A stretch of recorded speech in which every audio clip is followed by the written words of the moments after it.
Hey, what's up, guys? We're back. This is a late one, but we here. Y'all probably gonna get it, whatever y'all gonna get it, so it doesn't matter. What's up? This is Mike Tyrone. And this is Menelik. Hollister. Unfortunately, can't make it with us today. We had to switch things around, family stuff, so he's out right now. But he'll be with us the next time. But yeah, guys, as we already know, the playoffs are getting really intense now. The Eastern Conference Finals situation is set up already. We have the Toronto, not Toronto. We have the Boston Celtics versus the Miami Heat. That was a big surprise with the Miami Heat sweeping, damn near sweeping, not really sweeping, but damn near sweeping the Milwaukee Bucks. There was a lot of rumors going around, like I was saying before, and we touched on it a little bit about Giannis not staying. You know what I mean? Giannis still is in contract until next year, next season, and then he'll be possibly, you know, leaving the Bucks. He want to stay, he said, but he got to put pressure on the team to do what's right by him. Not like how they did with like Cleveland did with LeBron and they didn't do certain things. But before we get into that, um, were you guys surprised by any of that stuff, or was it like whatever? Y'all don't really care about it. Menelik? What do you what? I mean, as far as like the how the Eastern Conference playoffs, finals, I mean, Oh, okay. came to be. Oh, okay. So yeah, I mean, I was somewhat surprised because I mean, this is the first time in a while where I think the number one and the two seed are not. At least one of them are not in the conference finals. I Yeah, mean, we spoke about it before. Um, you know, Miami and the Celtics, two teams that they always had a chance, and the East was a little more open. Like, yeah, you had the kind of the defined teams, and mostly the Bucks in most people's eyes, but it's definitely been about matchups. yeah, Um, as far as Miami, they just matched up really well with the Bucks.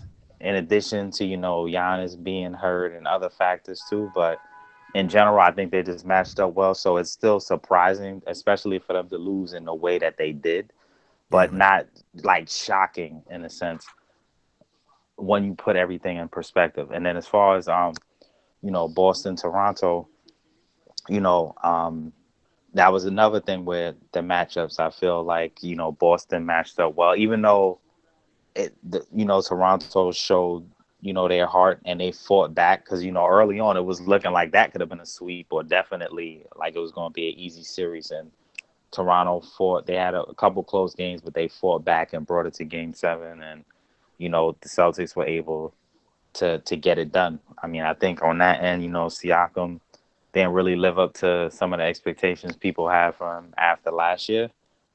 But they were still in it. They still fought, and it was pretty close. But the Celtics, they've been in the Eastern Conference Finals recently, and they really fought. They're a deep team, and they do deserve to be there. So it'll be interesting to see how that one plays out. Um, yeah. So it was that, and the Giannis thing. As far as him unfollowing the teammates, I wasn't expecting that, especially after yeah. he That was said big. that he wanted to stay. Okay, yeah, especially after he said he wanted to stay, and you know, Yeah, yeah, I was just like, okay, to see that, I guess he just want, like you said, put some pressure on the team and just everybody let them know, look, this is what I want. I'm doing this, but I'm not going to blindly do it. Y'all need to also work with me yeah. or earn me staying too. I want to be here. I'm not just trying to leave and chase something else. But Yeah. in order for that to happen, y'all still got to do right by me. So yeah, that's my like quick take on that stuff. Tyrone? Uh, Toronto, Boston. No surprise to me. I picked the Celtics to win. I thought they matched up well with Toronto. Didn't expect it to go seven, maybe 5 or 6, but they matched up pretty well with Toronto. I think they kind of got lackadaisical in a couple of those games. It could have been ended a lot earlier. It happens. They got the job done in Game 7. Big plays at the end. Kemba showed up finally in the fourth quarter. After early in the series, he was doing okay, but then he fell off a few games. But Yeah, because they put that boxing one on him, like how they do with yeah, they Curry, and that they kind of messed put him up a little bit. that scheme they put on them, they pretty much stopped them. They did that was similar to what they did to Curry in the finals last year. Um, so he broke out of it and he showed up. So I'm not surprised by Boston winning. Just surprised more of how long it took. Milwaukee, Miami. I'm pretty sure everybody thought Milwaukee was going to win. I would have gave Miami 1 or 2 games. It was very surprising. They got out to that 3-0 lead. Giannis gets hurt in game 4. The Bucks showed a lot of will and they willed themselves to that victory. Game 5 was not the same thing. They fell. That one you gotta understand too. I was looking at something while I was watching the game, and I didn't even really notice this, but they were showing their record since the stoppage. It was under 500. So since they were in the bubble, in all, even during the seeding games, they weren't really playing that well. So I think they're the one team out of all the top teams. They're the one team that the bubble, the not the bubble, the pandemic really affected them. And I think they were never the same again after the pandemic break because they might have actually won it all had it not been for the pandemic. Not trying to make excuses for them. So they pretty much weren't really the same. But we all thought that with the personnel they had, they'd still probably get to the finals at least. And it just didn't work out. But Yeah. Miami looked very good. So we'll see what happens. Maybe we'll get into a prediction later on. I'm not sure, but I'll Yeah. save that. But yeah, I'm surprised by Miami. Yeah, me too, man. I mean, to not for nothing. I mean, the Bucks. A lot of people carried, like you said, carried over. Giannis is supposedly supposed to be the MVP again. He got Defensive Player of the Year. The Bucks had the best record in the regular season. A lot of people just assume they'll make it to the Eastern Conference Finals. So not a lot of people gave Jimmy Butler and the Miami Heat a chance. And Jimmy Butler said, like, yo, man, he believed they could win the whole thing. And I believe the way they've been playing as far as defensively and everything like that, not trying to say, I think this series with Boston is going to be more competitive because Boston got shooters and Boston got length. You know what I'm saying? So the issue I felt with the Bucks is that they become like a one-trick pony. You know what I mean? They go through Giannis. Giannis does his thing. He dishes out. If they ain't hitting them shots, it don't matter. The same thing with the Houston Rockets, man. It's like they go through the same motions as well, where it's like they dribble, penetrate, pass, and then Westbrook was bricking. The last game I watched, he was actually making some shots, but it was already too late. The Lakers already kind of had them beat and stuff like that. So to me, I feel that like you said, the Bucks, they had an inspiring game. They didn't want to get swept, so they had that game, and Chris Middleton went off, and they actually won it in overtime. But it was just a matter of time, which is why they probably told Giannis not even to waste your time and suit up with this ankle because we're gonna get washed anyway. There's no way we beat in Miami 4 straight. So they kind of knew that. And now as far as the Giannis thing, I know Sharon and I, we had back and forth about that. And you felt that, a lot of people just saying that because, a lot of people just like to speculate. But with this day and age and this new era, a lot of these younger guys, they realize, look at the old veterans and guys like KG and other guys who wasted their prime staying on a team that is not, it's one thing you stay on the team that has like for instance, the Bulls, even though the Bulls right now, they're not as good as they used to be. They have promise. They're actually moving in the right direction. Same thing with the Nets. The Nets at one point, they were moving in the right direction, trying to build a foundation, trying to build something and build off what they have to help entice people to come and help entice people to stay. When you have teams like an organization like the Bucks and stuff like that, they tend to be like, oh, we good enough to compete. And they don't want to spend the money. They don't want to invest in the talent. They don't want to kind of like, help their superstar win. So if you look at Golden State, they spend mad bread to keep that big four together before KD and stuff left for them to, be able to win a couple of chips and be, in the finals and stuff like that. So to me, the Bucks have a lot of things to think about because Giannis is one of these young guys. He's seen what happened to his peers. He's seen what KD did. He's seen what LeBron did. He's seen what a lot of the bigger stars have done.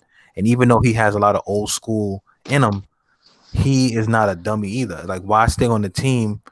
Get all these MVPs and get all these accolades and these stats, but you can't never get a chance to win a chip. You're getting bumped first round or second round, or you make it to the final Eastern Conference Finals once and then you get shut out. Like, you never made it to the finals yet.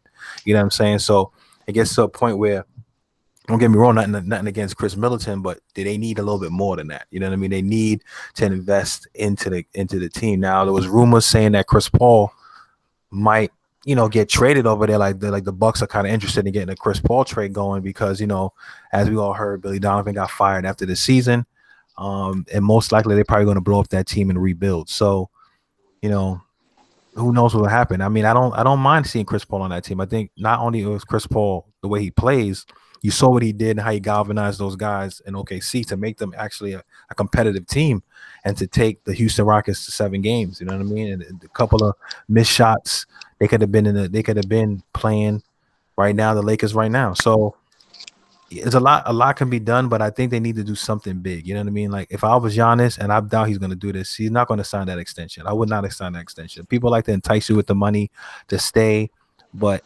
yes, the money is great. But sometimes, as basketball players, especially those guys who's going to get their bread anyway, they need the legacy. They need the historical stuff. They need the championships. They need, you know, something that's going to cement them, as a top tier player in this league. So I don't blame Giannis for thinking that. And it's unfortunate he unfollowed his team. Who knows that meant? Maybe he just want to be away from them. He don't want people trying to like, hey man, we got it next year. Stay, man. We love you, bro. He probably don't want that. He probably don't want to hear that. So he probably was like, look, I'm just gonna unfollow everybody.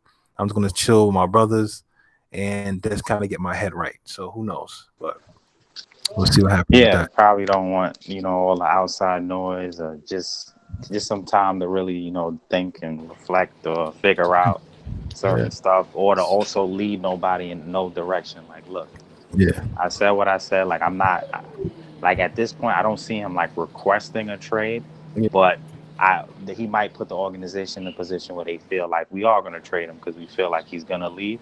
Yeah. So we'll see what happens. But yeah. But the trade over there, though. Why? Wait. Why does he have to go anywhere? I mean, look, after. Go ahead. Wait. Why does he have to go anywhere? I'm asking you. Why does he I'm not saying he has to go anywhere. What I'm trying to say is this, right? You have to look at it from the organizational standpoint. If as a player, like just say you are Giannis, right, Tom, and you on that team, right?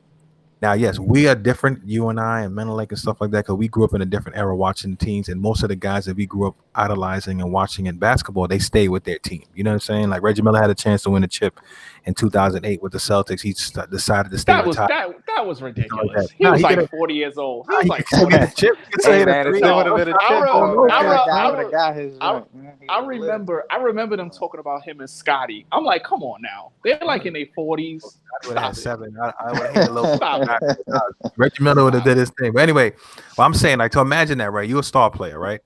And the way the players are, they realize this, right? There's not like how back in the day when Michael Jordan was in there, when they wasn't getting that kind of crazy money and they had to stay on the team, and it was a little bit different. These whole thing, like being in the big market, because I had a conversation with Lucas, or maybe we could touch on this a little bit, because when we was talking about the Nets thing, Kevin Durant recently had like an interview, I guess, on the JJ Redick podcast, and he was saying like he never considered the Knicks. He didn't want to be like a savior and et cetera, et cetera. But we'll get into that later. But I'm just using that to say that a lot of these players, they're not looking at the history like we remember it growing up in the 80s and the 90s and stuff like that, or that whole being in a big market and being in New York. Social media is so big now that I can be freaking in Oklahoma City and still have 1 million+ followers and get all these things. It doesn't matter. But that's what they talk about on TV now. Everything is about a big market, though. Yeah, that's what I'm trying to say. But the big markets. I know what you're saying. I know what you're saying, but what you're trying to defend is actually not really what's going on. Like, these guys are trying to push all these guys to these big markets. Everything is about, oh well, let's see how he'd look in New York. Let's see how he look in LA. Everything is that. And you know. No, I was gonna say, you know what my issue is with that too? If that's the case, then why even have franchises in small markets? Like, if you want these players in big markets, have 10 teams in Chicago, 10 teams in New York, 10 teams in LA, and call it a day. Yeah, I mean, look, call it a day. I understand what you're saying, but when it comes to fandom and it comes to certain things, obviously you're gonna have different cities. I'm not disagreeing with anything you're saying. No. We're kind of on the same page right now. No, I get it. But what I'm trying to say, a lot of the reason why they were saying that, like the big market, could think about it, right? It's just like the stock market, right? When New York City is struggling, right? Like the stocks go down. That affects the economy all over the globe. So what they're saying in the NBA and the basketball is like, for instance, like, all right, if the New York Knicks stay in stink and trash, right? And the Lakers are good now, but if the Lakers were still bad it still affect the bottom line because those are the bigger markets. Because we're in New York, right? Look at us in New York. We all live in New York, and we all like different teams, right? You like teams that's not even from New York City. You know what I'm saying? I But that's no, no, I'm just natural trying though. to, That ain't even no, got no, nothing I'm to do. just saying that like I know. a lot of Yeah, people, go if you ahead. go like to Philly, most of the cats in Philly, they diehard 76ers fan, No, yeah, yeah, freaking yeah. Eagle Yeah. fan. And like we have that in New York, we have that kind of like feeling of Diversity. diversity where we can like whatever team and it's all good. We're not like in Boston. If I go into Boston with a Yankee hat, I might not make it out of Boston. You get what I'm saying? So You're what I'm you're fine now. In the 90s, no, but we won a lot of championships now. I think you're safe now. all right, maybe we'll see. But you know what I'm saying? But you get what I'm saying. So at the end of the day, that's what it is. So they're trying to make those markets bigger. So if the New York Knicks are like a prevalent market again, right? Yeah. Then it helps boost the NBA as far as financially. But like with the Giannis situation, I'm kind of on the fence. I would love for him to stay with Milwaukee because I think that's a good team. I think he's a good player, and I like his moxie, like the one to like be able to beat everybody else. But if the team is not willing to help me get other players, now granted, Giannis still has to work on some parts of his game to be more effective in certain aspects. But for what he's been doing and carrying his team, it has been working. Now, the same thing with Mike. Mike, he was just so great, but he still needed some help. He still needed somebody who people who had some All right. basketball IQ. So So what I'm trying to you go ahead. you and Malik answer this one, right? Yeah. Okay. So you're saying everybody's saying he needs help. He needs help. Okay, so the help could come to Milwaukee, right? There's nothing wrong with getting help in the small markets. Yeah. It can get there. He can win there. Last time I checked, Tim Duncan played for the Spurs. They're not a big market, and they always found pieces, and they got together and they won. It can happen. Like everybody thinks the main. Everybody thinks that it's let's just leave. Let's leave the big market. Kevin Durant left. Okay, it worked for him. It worked for LeBron. Yeah, okay, but to be honest with you, they're the only ones it's worked for. I mean, I agree with you on that, and I'll let Mela get into this too just now. Yeah, But yeah. I want to just jump on that question real quick. It's like this, right? If you look at the teams that who, like you said, like KD and all them other cats, like, and you just made that point, right? And they left the markets and stuff. Those teams, like the Spurs, right? They had people who got the pieces and build it around that individual, and they also was willing to pay the money to keep that individual on the team. So, like for instance, with Tim Duncan had a certain skill set, right? They said, we need somebody else. So they got a Tony Parker, right? Now, granted, he was like a low draft pick or somebody from France, so they wasn't really popping like that. Manu Ginobili, they took a chance on, right? Then you had David Robinson back in the day when he was there, right? So you had these pieces that they put together that gel well together. Now, the thing with Giannis is that, all right, you got Chris Middleton. He came up. All right, that's a good steal. You paid him a lot of money. He's there. You got Bledsoe. All right, he's there. He's a star by name, but he maybe not be the right piece for him because Bledsoe is more of a slashing guard. He's not really a jump shooting guard, right? So then now you got people like Wesley Matthews. You got to shoot at Wesley Matthews. Wesley Matthews, he's not as clutch or hitting those shots like how he used to. You got Brook Lopez. He also a person who clogs the paint. Yeah, he can shoot threes and space the floor, but he walked like he got his foot in the mud. So you have these different pieces on the team that might not necessarily be the exact pieces that you need to win. So what Giannis is trying to do is leverage, like, all right, I'm up. My contract is almost up. Y'all want me to stay here? I'm always saying, if y'all have to spend the money, like Golden State, they spend the money. They went over the salary cap. These cats are billionaires, and I'm not trying to say I should be counting their money, but they should be willing to spend the money to keep a superstar that's going to bring them money. Because if Giannis leaves, the Bucks is going to go right back to not being mediocre and not really filling up the stadiums and people caring about them. So if that was I would pay the money to keep them and pay the money to get somebody else on it. You basically just solved the problem right there. It's management. Yeah. It's not the city. And he has to take accountability too, because he has these last 2 years in the playoffs. Yeah, this is not the 2-time MVP now.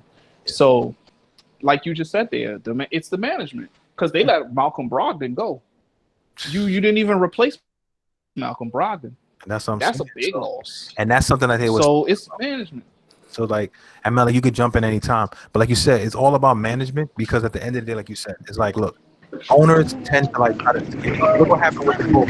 Michael Jordan would have stayed the extra year, probably got 7 rings if your boy, the owner, was not being a clown and kept Phil on and paid them what they're supposed to pay them. So Well, I don't almost want to. I on don't. I don't everything. want to relive that again. I Yeah, but don't want to Malik, think well, you about can that answer the anymore. question. No, I hear you. Well, go ahead, Malik. Depressing. Yes. Oh yeah, I was just gonna say that yeah, at the end of the day, you know, he's just trying to put himself in a position to be like, look, you guys need to understand that I'm a player approaching slash in my prime. Yep. I'm a real talent, and y'all gotta try y'all best, just like I'm trying my best to put me in a position to, win, or to have success or whatever. So at that point, you know, yeah, at the end of the day, it's on the front office to some extent. Now, so what Tom was saying too, on some level, Yeah. right? Yeah, Giannis also, as he has done, because obviously he went from being nowhere near a superstar to being the MVP, but he has other elements of his game that he can work on too. But he has done a lot, improved a lot, and he also needs help. At the end of the day, yeah, they have Middleton, who's a good player. They have Bledsoe, who's all right, and who had moments, like you said, and some of the other guys. Yeah. Wesley Matthews used to be, a killer more so, but after the Achilles, he bounced back to be still a good like role player, but he's not the kind of guy he used to be. They have Yeah. talent, but sometimes when you have talent, it's also about the fit of everyone, because there's been other teams, oh yeah, when they do some ring chasing or where they put a bunch of people together on the team, and they might have some success, but it's not enough to get them over the hill, because yeah, there's a lot of talent on the team. A decent example is the 76ers. Like, look how much talent they've had on that team over the past few years. And even draft picks, other draft picks that didn't pan out, there are things that they did. They tried to build in a certain way, and they put talent together, but the talent that they had or have, still some of them is not really working. So now it's calls to see what you're going to do or how you're going to adapt. Maybe it's the coach, maybe it's this, maybe it's that. So the Bucks, I think Giannis just wants them to be like, look, I understand it's not easy. No one has always the exact formula. Not everyone would have knew that putting Draymond Green on a team with Steph Curry and Klay Thompson will grant you, 4 trips to the finals, or things like that. So it's hard for management and GMs to. It's not always an exact formula, Yeah. but you can kind of also see when something is not working, or what help might be needed, or where you fell short, or what other teams are doing that has success that might apply to you, and just give that real effort. Not to just kind of rest on your laurels, or kind of like Michael said, Giannis is a star, so he gonna fill up your seats in the stadiums when fans get back. But you're not trying to also win it all for real. Like, you want the team to be competitive enough to have some attention and stuff like that, but you're not really giving it your all. And I know it's a little harder for some of the small market teams sometimes, and Yeah. that's why they be hesitant not to spend. But when you got something potentially special, I think even as a small market team, like you said, these guys are billionaires or they got money, take that risk. So yeah. Yeah, no, 100%. And like, I know we're gonna get to the Western, and we'll talk about the other topics we had, but 100%. It's like you can't have talent and waste it. You know what I'm saying? Like, imagine if the Bulls did that with Jordan. You know what I'm saying? They figure, oh, we got Mike. He's bringing people into the stadiums. He's giving people hope. Who cares if he doesn't win? You frustrate a star player, and that's why a lot of times it's like, look, I'll lock you in for 7 years. You got this guaranteed money. You know what I'm saying? And then what they do, they entice it. Look what happened to Melo. Melo had a chance to go with Miami, but Melo decided, like, yo, I want this bread. I'm gonna stick this money, and he decided to take the money. And now he doesn't have a championship. He could have probably been. I think they were saying it wasn't even Chris Bosh supposed to be there. It was supposed to be Melo. So what I'm trying to say, some players realize, like, look, money gonna come. And don't get me wrong, get your bag. You know what I'm saying? But when it comes to like the greats and who you and where you want to be remembered, winning the championship, they play ball and they play competitive sports, and you play anything competitively to win. You want to be the best at it. You want to win. You want to get your name written in the history books of being a champion and a winner, right? You're not just there for fun. Most people just, you just there for fun. Then what's the point? You might as well just go play rec. You know what I mean? Don't get it. The point is the money. I get it, but it's just a lot of a BS. But moving on to the Western Conference, we can just dabble on that a little quickly. you know, Michael Porter Jr. He was saying his piece the other day. You know, as a rookie, talking about yeah, man, you know, saying you know, Jamal Mall and Jokic, they great players, but I think they know what we're gonna do. They gotta move the ball around. They gotta do different things. You know what I'm saying? Like I can score. There's a lot of scores on this team, right? Now, granted, they won the other night against the Clippers, but the Clippers always do that. The Clippers always like be killing somebody, and then they get lackadaisical, and the next they end up losing. And I think they're gonna smack them the next game, but it's like, yo, man, you don't. It's like when you talking like this as a rookie right now, you got to take it easy. I'm glad you were able to play. I'm glad you finally got the chance to really like showcase your skill set. But you had like 7 points yesterday, and I'm pretty sure they gave you touches. So that's my little take on that. We already know the Clippers should win that series. I don't think the Clippers are going to slip up again. The Lakers, I think that the matchup that they have right now, they kind of starting to get into it. It's not even to say that it's because of like the other role players on the Lakers playing that great. It's just the fact that Rondo's been playing great. LeBron and AD, everybody else has kind of been doing what they need to do to kind of manage. And the Houston Rockets, like I said, they become a one-trick pony. They live and die by that three. So if that three ain't falling, they're gonna get washed. You know what I'm saying? And they've been doubling James Harden and like daring Russell Westbrook to shoot and stuff like that. So they pretty much got them beat too. And we'll guess what they got them beat right now, 23-7 in the first quarter. So there you have it, bro. So for Lakers and Clippers, which is what everybody wanted to see anyway, so which is good. And Miami Heat and Boston, that's going to be a decent matchup too. Yeah, I'm gonna jump in real quick. Sorry, man. The Lakers Rockets series, yeah, that's pretty much over. It just shows you that this whole new era of small ball and live by the three, die by the three, it doesn't always work. Not even the Warriors. People talk about the Warriors. This is their style. The Warriors don't do this. The Warriors take mid-range shots. Yeah. Yep. Like a lot of people don't realize. Like the Warriors take mid-range. They take good mid-range shots. I watched the Rockets for years. I will see the Rockets turn down wide open shots in the mid-range to kick it for three, or sometimes even a layup to kick it for three. And they got this analytic thing. I hate analytics. They like to talk all this analytic stuff, and it's biting them in the booty right now. And they're about to 100% lose again. And D'Antoni's about to get fired. Yep. He's about to get fired. You can be a bullshit. I thought they had a shot against the Lakers. Nah, we don't need them. I don't want all that analytic crap in Chicago. I want championships. Mike D'Antoni's never won a championship, so he doesn't cut it for me. But yeah, that series is done. It's nothing else to say about it. I'm disgusted by the Rockets. They just it sucked to be a Rocket fan. If it was me, I'd be mad as a Rocket fan to just see this crap. They traded their only big man. Now you're playing a team with probably the best big man. In my opinion, Anthony Davis is the best big man in the game, and you have no Clint Capella to guard him. Like, it's a joke. You got PJ Tucker guarding Anthony Davis. In reality, does anybody really think that? And guess who has the best numbers in the series? Anthony Davis. Yep. Anthony Davis just destroying. Now with the Clippers, I think the problem with the Clippers is they're only motivated to play the Lakers. No other team in the NBA motivates them more than playing the Lakers. I think they'll wake up, play their hardest in the next series when they get past Denver. But they're lackadaisical. They've been lackadaisical in the Dallas series. They was lackadaisical in this series.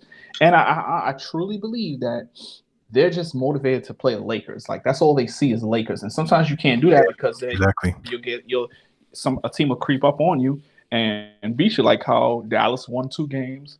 The Nuggets have won 2 games. These teams shouldn't even win a game against the Clippers, especially the way the Clippers played in game 4. There's no way. And the Clippers actually up by like 16, I heard, and then they end up blowing. Yeah, they blew the lead. Paul Millsap held the fort down in the third quarter. Yeah, the wily veteran, he scored about 15 points in the third quarter. He kept them close, and in the fourth quarter, in Game 5, Jamal Murray started hitting shots. Michael Porter made some big plays. He didn't really score much, but he made some big plays. So that's how it goes. Zubac, he got like that three in the corner that put him up by like 5. So yeah, man, he did some big things.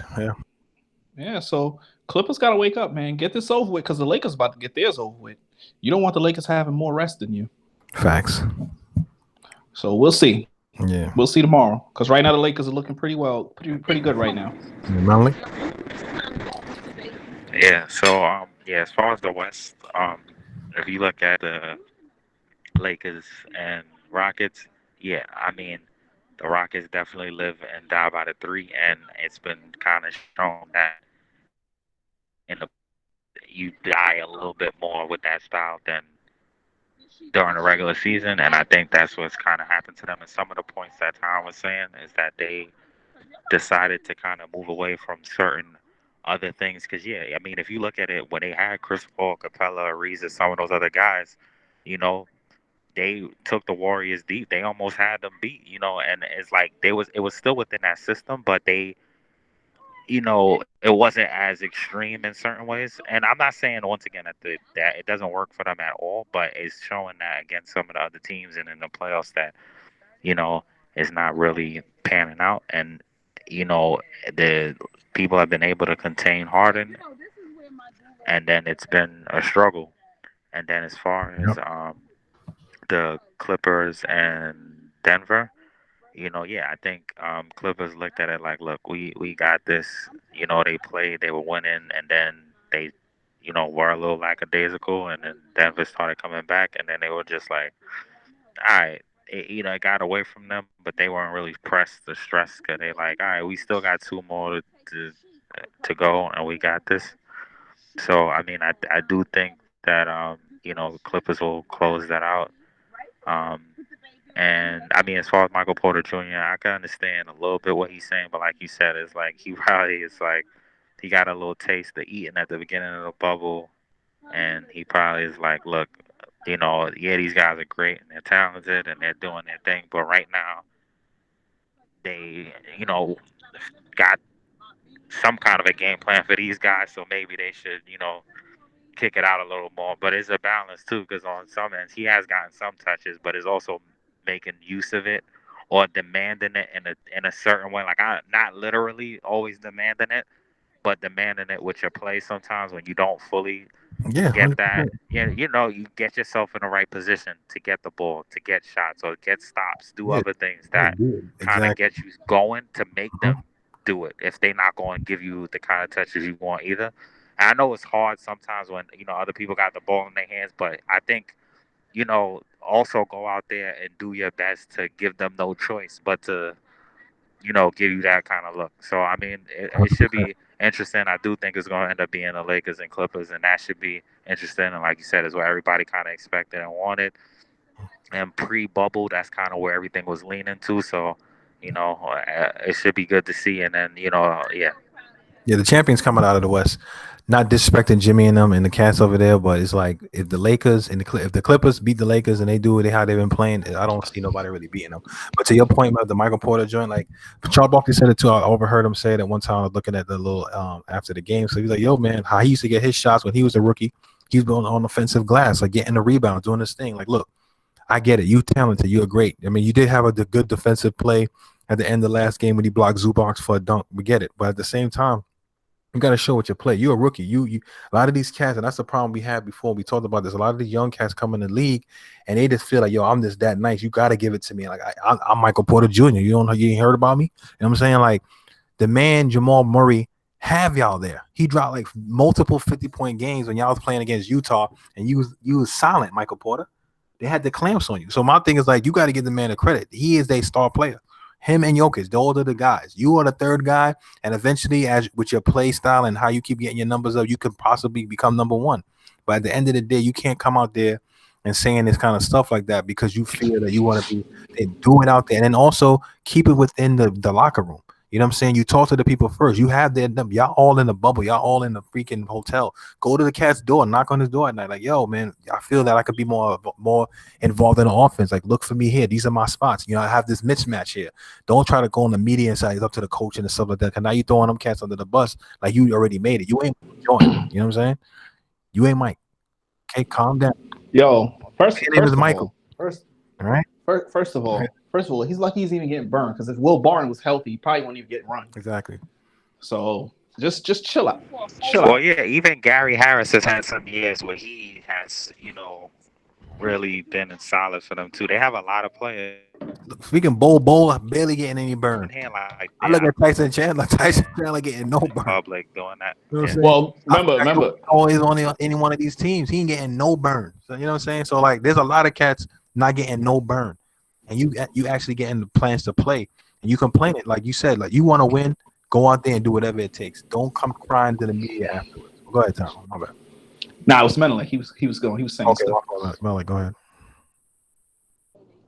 Yeah, no, I was just saying, like, yeah, he's yeah, to do it in the media and in that public way could create a little whatever in the team, and it is kind of throwing them people on the bus. And like you said, Jamal Murray got them there. He earned the right to be kind of the focal player because in those Jazz games in the series, who was the guy that is pretty almost single handedly got them out of that first round? So and once again, it's all good to believe in yourself. And I understand, you're young, you're hungry, you want an opportunity to perform. Because sometimes if you don't get the opportunity, you don't develop as much, and you kind of get looked at as a certain type of player because you never got your opportunity. But he has kind of gotten an opportunity, and sometimes you got to kind of make or take the opportunity too, or or wait, kind of like do what you can in the meantime and wait till you get that chance or that turn and then capitalize on it. So Yep. yeah. Yeah, agree. And real quick before we switch over to the NFL, yo, whatever that cat house name, he's a clown, bro. The cat in the yo, how you sneak one of Yo, the freaking COVID listen, testers into your room listen, to try to listen, get listen, tested personally, and now you got kicked out the bubble for listen, being an idiot? listen, Can you? listen. He was. And I'm not say he was like a freaking Tyson Chandler who wasn't getting no burn. You was actually getting burned, and they needed you. You know what I'm saying? You was one of their top defenders. Tyson Chandler. To defend Tyson Chandler, they playing this stupid small No, I ball, get so it. no big No, man that's my point. getting any run. My point They is that ain't they're not getting getting no any run no on run, Houston. and like here it is, you getting run, and you're gonna risk So it all for a freaking COVID tester because you think you're yeah, not a baddie. mental So like what's your thoughts on this? I just I gotta get my Nah, laughing man, out of the yeah, way. Hold on, I yeah, gotta get. Let me mute myself. yeah. I mean, yeah, it's when you really look at it, what's at stake, and the kind of role he's playing for the team and his for yeah. himself. I understand people are human beings, but it's like sometimes, you gotta put things in perspective. Like you already sacrificed so much to be in a bubble. I understand you a human being that you got need whatever, but at the end of the day, you there for a reason. The team counts on you. Their rotation ain't super deep, and you a big part of that. And you know, So they playing keep your like head in the game. 7 guys. Keep My your thing head in the is, game. like Yeah. to your point, like my thing is this, right? You think everybody else think LeBron, AD, James Harden, Russ, all them cats ain't thinking about doing stuff with their family or whatever. Yet at the end of the day, like you gonna sneak, like it literally, like after you got tested, like, hey, what you doing tonight? Yeah, after the game, come back here, man. I'll give you some private results. You know what I'm saying? Like you sneak her in there, she get caught, right? You get caught. Now all of a sudden, oh, you're like, why he not playing? Oh, he's sick. No, they say, just go home, son. I'll cut him. Like, you know what I'm saying? Yo, listen. Only other thing I would Yo, say, not Yeah, hating on, because I understand people sometimes get caught up with the fame and they get put in a position, but I yeah. hope she was at least reprimanded in some manner as well, because she also knew kind of the protocols and stuff. Once again, I'm not saying she equally, probably got whatever, fired. but Yeah, she probably She got probably fired. got fired. She probably got fired. because not she put people at risk too. So not demeaning her or anything like that. I'm just saying she also kind of put people at risk. So So, Oh, you yeah, right. Don't feel like, bad about it. She did what she did. She, like all you right, said, she went in there trying to do her thing. Go ahead, man. so listen, right? All right, I'm gonna just set the timeline before I come out and say this is what I was thinking when I first heard about it, right? Yeah. Now just hear me out, okay? Okay. Don't give me no facts. I already know the facts right now, but I'm just gonna basically tell you guys how I felt when I first came out. Mm. So when it first happened, I'm just like, oh, personal. Okay. That's kind of odd. Like Stephen A brought it up on First Take a couple of days ago. He was like, you're not playing for personal reasons, but you're still in the bubble. So that was a little fishy right there. So I'm thinking like, well, maybe he had a negative test. I don't know. Maybe they just it was a malfunction. That was my first thought. So then it leaked that he had a woman, spend a couple of hours in the room with him. So me now, being, the comedian I could be at times, I was just like, well, he was just trying to, get a little, guy's been in this bubble 60 days, he's a single man. Just hear me out. He's a single man. Like, he's probably a single guy, he ain't seen no woman in a while, and stuff happens. And I was actually defending him, like, damn, they snitched on him. Like, nobody could have just like let that go. And I'm like, come on, man. The man just wanted like, the man the man just probably was a Laker player anyway. Exactly. That's what LeBron like. Oh, all right. So I'm like, oh well, he just wanted to get a little something, something. He's a human being. That's mental like he's a human being. But then I found out he was married. Oh my goodness, I didn't even know about the marriage part. I was like, yeah, I heard that. I saw that yesterday. I was like, oh, because the wife tweeted, "You reap what you sow." That's what she tweeted. I was like, oh yeah. Oh, yeah, I didn't know that either. Yeah, now it makes sense why he went home. She tweeted on they was I forgot what show. No, I read it. And she wrote, "You reap what you sow." I was like, wow. Okay, so yeah, you're in trouble, buddy. I wouldn't even want to go home. I would just like take a straight flight to somewhere else and just start all over right there, because that ain't. I don't think home is where you want to go right now, because you won't even know how to start explaining yourself in that situation. No, it's over. My thing is that we know that. Like, I got the bag now. I'm just saying, like the flight home, and then you walk into that door, and you're like, oh my God, this is it. And you take that deep breath and you open the door. Like, I wouldn't want to be Daniel House right now, man. You know what's funny about him, son? It was mad dumb. Like, you get caught, right? It's like, it's not worth it. First of all, you shouldn't be cheating on your wife anyway. If you married, is wrong. That's my opinion, and that's how I see it. You take a vow, that's it. If you don't want to be married, you want to do your thing, don't get married. But for you to go out there, sneak this chick in there. Now, first of all, you doing some OD risk at this point. You're risking your health. You're risking the bubble, and that's the money. You're risking the money, right? And now you're risking your marriage. Or you know what I'm saying? He ain't risk no bubble. He ain't risk the bubble because they got him the hell out of there. No, that's what I'm trying to say. But the reason why they quarantined him was because once they saw it, right? Once LeBron and them called him on the name, it could have been Russell Westbrook. Like, y'all need more time. This can't get me tight. Yo, I see this cat with this girl in the joint, right? Not Russ. You mean Austin Rivers? Yeah, Austin Rivers. Austin was like. Ben McLemore. It could have been freaking Doc Rivers. Doc Rivers probably saw him in the timeout going on there. Like, Doc Rivers watching. Yeah, he'd be there at the games watching.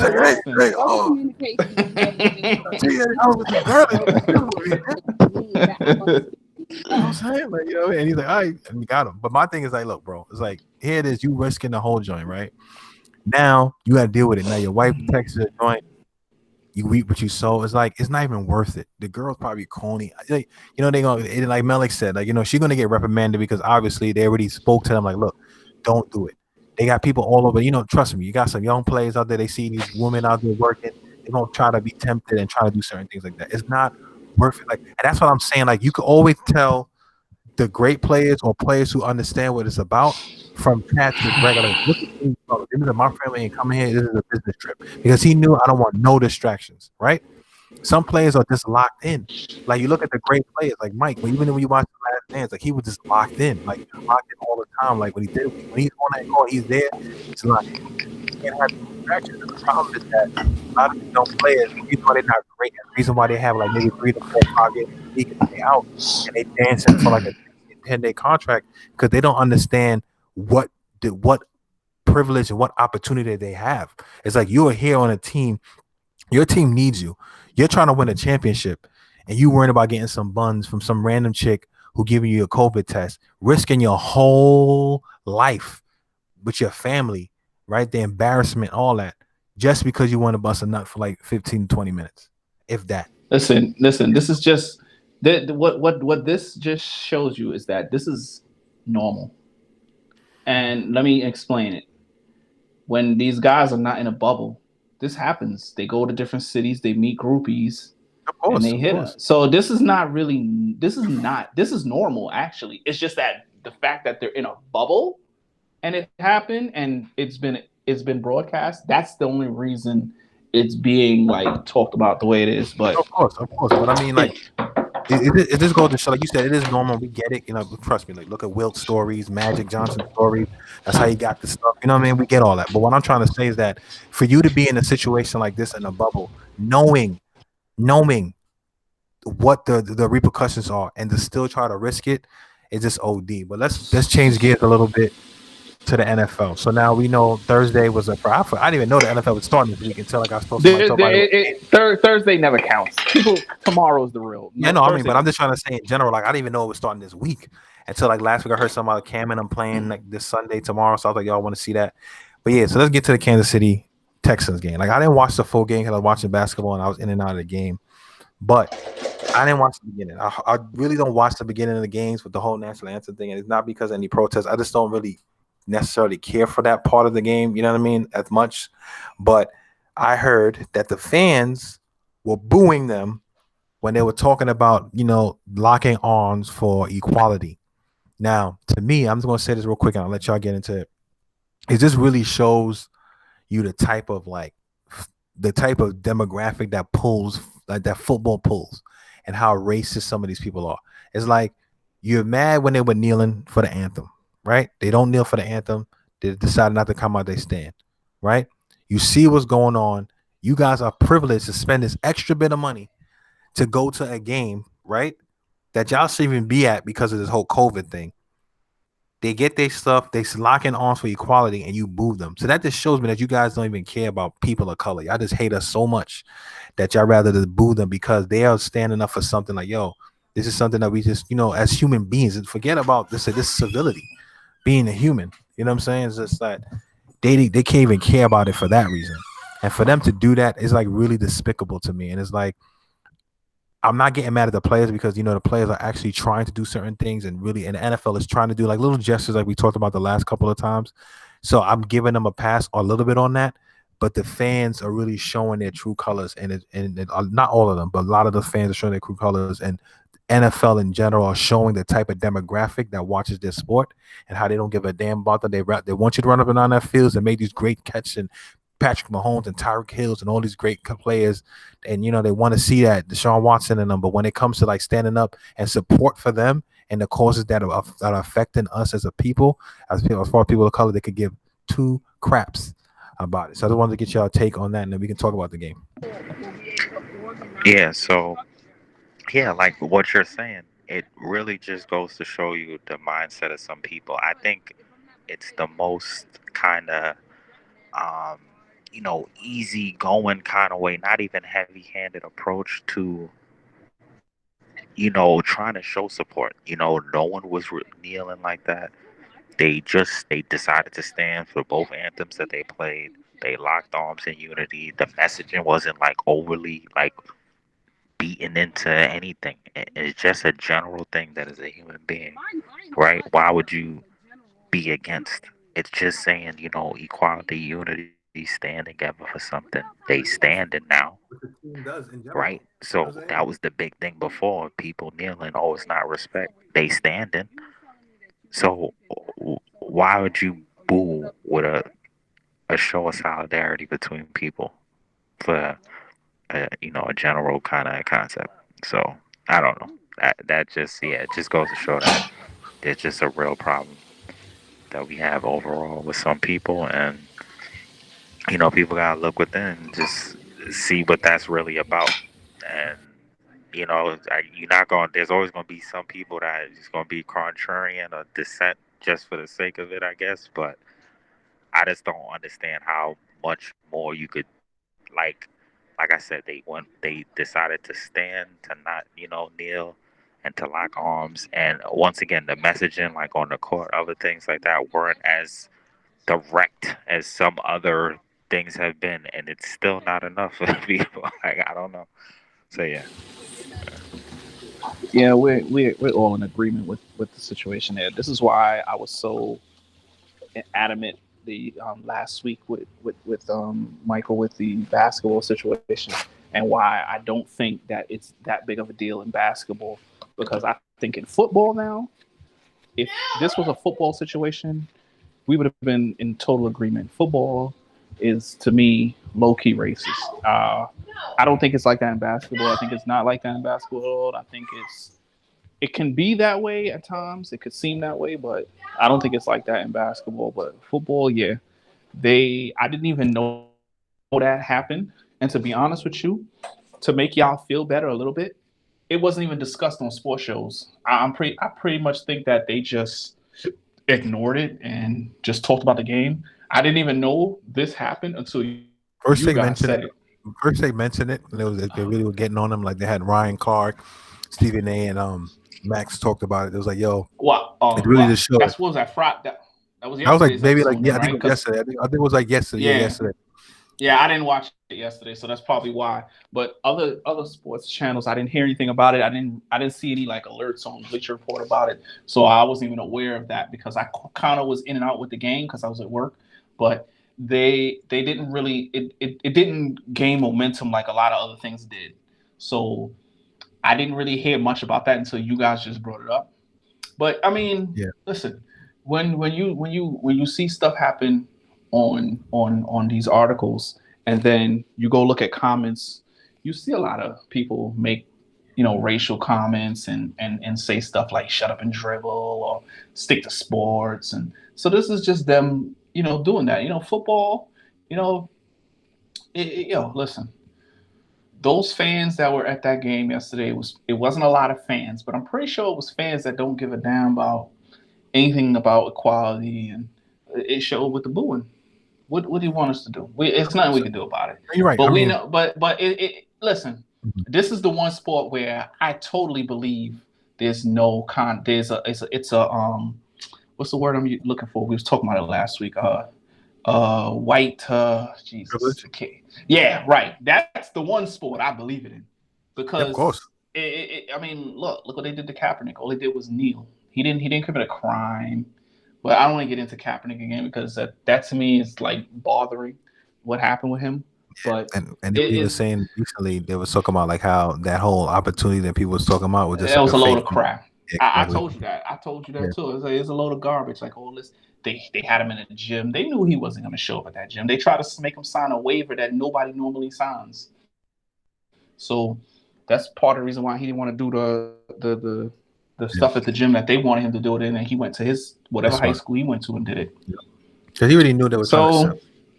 But like you said, So, I agree with you. Yeah, go ahead. I agree with you, and I'm sorry to cut you. I was just saying that, like you said. No, I'm done. Stephen A's point, it's kind of like helps you like bring the stuff to the forefront. You get to see people who they are. There's a lot of undercover racists in this world, and that we deal with on a day-to-day basis. That smile on your face, but like those are the dangerous people. Whereas when you have somebody who just borderline, they just say, "I can't stand you, nagger," whatever you want to call it. They, at least who they are. But my thing with this whole booing situation, like JJ Watt, they had it on the Bleacher Report. He had they tweeted this like JJ Watt was like, look, when the fans they asked him what he felt with the fans booing, he's like, I didn't understand what that was about. Like meaning that here it is, we're talking about we're supposed to be banding together as a country. That's the whole thing with team sports is like people of different races and religions and creeds and whatever come together as a team and they go up and accomplish a goal. And we're supposed to accomplish a goal of equality, and you're booing these players for whatever reason you have behind it, which we already know is it's against Black people and people of color, because you don't want them to stand in unison. It wasn't like they just had a moment in silence. They weren't even saying nothing. They wasn't even preaching nothing. They ain't playing no song. They had no nothing. They just had them standing there and they were booing at that time, and it's disgusting. I just want to touch on two things real quick, and then we can continue with the game. But it has something to do with this. Like, so when the Kaepernick, they said they put Colin Kaepernick into EA Sports, the game, Madden. And the president was like, "Oh, I see that you guys put, Colin Kaepernick in the game, even though, you should have put me in there because he'll be just like me, useless, right?" Pretty much trying to say that it's useless to have him in the game because he's not really in the NFL. And Cap retweeted like, "Yo, they should make me president too, because I'll be just as useless as you," meaning that you ain't do nothing as a president. So the president is still hating on Cap. Checkmate. Right? Still hating on Cap and still trying to do the same thing. Then we all know 9/11 was yesterday. You know what I mean? And RIP to all those who lost and the people, the first responders and everything like that, and all those who died from the aftermath. So this is not a disrespect or a slight to them. But somebody, and I didn't know that one of my friends posted this, and it was like yesterday, the trending tweet was "all buildings matter." So they was trying to do that to Oh make. They God. did it. No, they did it to prove a point. So what they was trying to say, when Black Lives Matter first started, everybody used to come out, all lives matter, and blah blah blah. And some people say blue lives matter. So they did it specifically. It was like, yo, all buildings matter. What about the other buildings that's around it? That's like how many other buildings that blew up and stuff That's like that, true. and nobody That's said anything true. about it. You know what I mean? Why we got to remember about them? All buildings matter. Then somebody was like, yo, what about, you know? So I forgot. There was the tweets was like OD the way they were saying and stuff, and they kept putting all buildings matter, and people were getting infuriated. And it's like they tell you never to forget, right? And 9/11 was something that changed our world in general. How we even travel, everything was changed with 9/11. But 9/11 had 3,000 people who died at when it first started. We had this COVID pandemic, and 190,000 Americans had passed from this COVID, and Yep. nobody's even saying anything about that. And they just Nope. kind of skating over the issue because they want to root for their boy, Mr. Trump. So at the end of the day, like I said, it's not a political commentary, it's not a political podcast, but we're going to dabble in and out on certain things because obviously it does correlate with sports. And when they tell people to shut up and dribble and do different things, we're going to have to respond on it. But the NFL is doing the bare minimum as far as trying to, placate to what's popular now. Like we said in the last couple of podcasts, the reason why a lot of these players now who outside of the league, the NBA per se, are feeling more emboldened. They're not trying to take anything away from the football players who were doing it. Because I'm not saying that. I'm just trying to say that people are being more on the bandwagon now is because it's popular now. So the NFL put in racism, like Malik said, it's like a subtle gesture, but it's not like hitting it on home like Black Lives Matters, like how the NBA would do it. You know what I mean? Oh, they put the little with the little NFL little logo used to be at the back of the very back of the helmet, and you could barely even see it. They put little tags like equal rights and equality, Breonna Taylor. They put little things in it, and the camera pans a little bit to show we're hip, we're down to it. But no, that Southern fan base down there who watch that football games, they don't give a damn about nothing. They just want them black cats and people just to play. And I feel bad saying it because a lot of times you get to the point where people just look at them as bucks and then why are they still playing?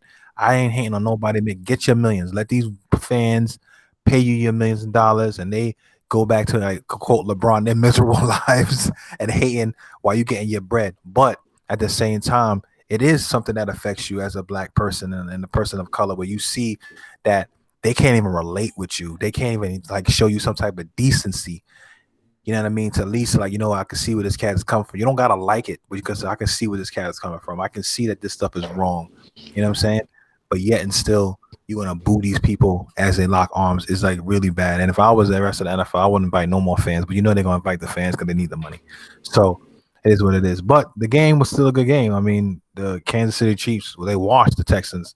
When I first turned the game on, the Texans was winning by a touchdown, and I turned back the game, freaking 31-7. So it was like That's a typical Chiefs game. like they firing all cylinders, man, and I think they're gonna do well. I'm looking forward to the Cam Newton Patriots game tomorrow. And that's even hard coming out of my mouth, pause, because I'm not even a Patriots fan. I can't stand him, but I want Cam Newton to do well. So I want to see him play, and I hope that he gets like a good showing and he like come out there like playing like freaking Jordan on the football field tomorrow and do his thing. Who else play tomorrow? We'll see. Everybody plays tomorrow. Everybody plays tomorrow. It's debut. Is this the opening? It's opening day. Go, right. Everybody's in tomorrow. It's gonna be 49ers in the Super Bowl again, and we're gonna win this time. Let's see about this. Let's see about that now. We'll win this time. That's all I got to say. I'm focused on winning the championship. I just that and fantasy championship too. Patrick Mahomes, he had something else to say about that one. I don't care what Pat Mahomes had to say. Wash your boys. What you call them? They call him Goat Mahomes, man. Oh God. Yo. Hey, listen, he keep doing what he's doing. He's on his way to that. Facts, man. Yeah. He looks good, man. I don't even think Tom Brady's the GOAT, but that's my personal opinion. I don't think so either. I just think people are creaming because he got the rings. Now, granted, don't get me wrong. Winning 6 championships is a good feat, especially in football. Most guys don't even sniff Super Bowl. So, A GOAT to me is winning, and you have to be the best at your position to do it. Like I think he was more of a system quarterback. We'll see how he looks in Tampa though. He has a lot of good weapons there. He has some good weapons. Like he got Gronk back. Mike Evans is there. So he has weapons. Let's see if it works. And there won't be any excuses. Yeah. So I got nothing else to say. We can kind of wrap it up. Unfortunately, Hollister couldn't make it today with us, but he had some stuff to take care of. But he'll be there in the next one. I want to thank you guys for watching Town. Not only I want to thank you guys for coming out. I know it was a late one. We were supposed to do this early, but family stuff came up. Better late than never, man. Exactly. So thank you guys for listening. Thank you guys for watching. Please like, comment, share, and subscribe to the channel. It helps a lot. Please. And I really do appreciate that. And God bless, man. And don't hate. Go vote. Facts.